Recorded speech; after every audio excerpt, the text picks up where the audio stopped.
अयोध्येत राम मंदिर तयार झाल्यानंतर आता भाविकांची होडी रामलल्लाच्या दर्शनासाठी झाली आहे। धुळे आगार देखील आता पाठीमागे नाही। धुळ्याहून देखील अयोध्येसाठी आता 10 फेब्रुवारी रोजी या ठिकाणून एक बस धावणार आहे। त्यासाठीचं बुकिंग आता एसटी महामंडळाच्या वतीने धुळ्यातून सुरू करण्यात आलं असून आतापर्यंत जवळपास 10 प्रवाशांनी अयोध्येसाठीचं बुकिंग केलेलं आहे। धुळ्याहून अयोध्येपर्यंतचा 2700 किलोमीटरचा हा प्रवास असणार आहे आणि त्या ठिकाणी 2 स्टॉप हे घेण्यात येणार आहे। अनेक प्रवासी आता रामलल्लाच्या दर्शनासाठी बुकिंग करत आहेत आणि अत्यंत चांगला प्रतिसाद हा गेल्या 4 दिवसातच धुळे आगाराला मिळाला आहे।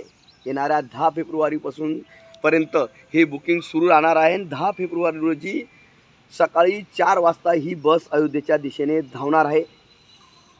4545 रुपये हे तिकीट या ठिकाणी एका प्रवाशासाठी ठेवण्यात आलं आहे आणि रामलल्लाच्या दर्शनासाठी ही जी सोय एसटी महामंडळाच्या वतीने करून देण्यात आलेली आहे त्यामुळे अनेक भाविकांनी यामुळे समाधान व्यक्त केलं आहे।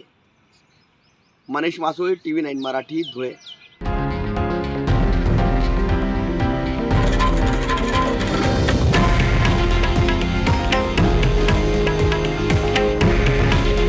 हे आहे देशातील नंबर 1 न्यूज नेटवर्क आणि आपण पाहत आहात TV9 मराठी। काळजी तुमची, हित महाराष्ट्राचं।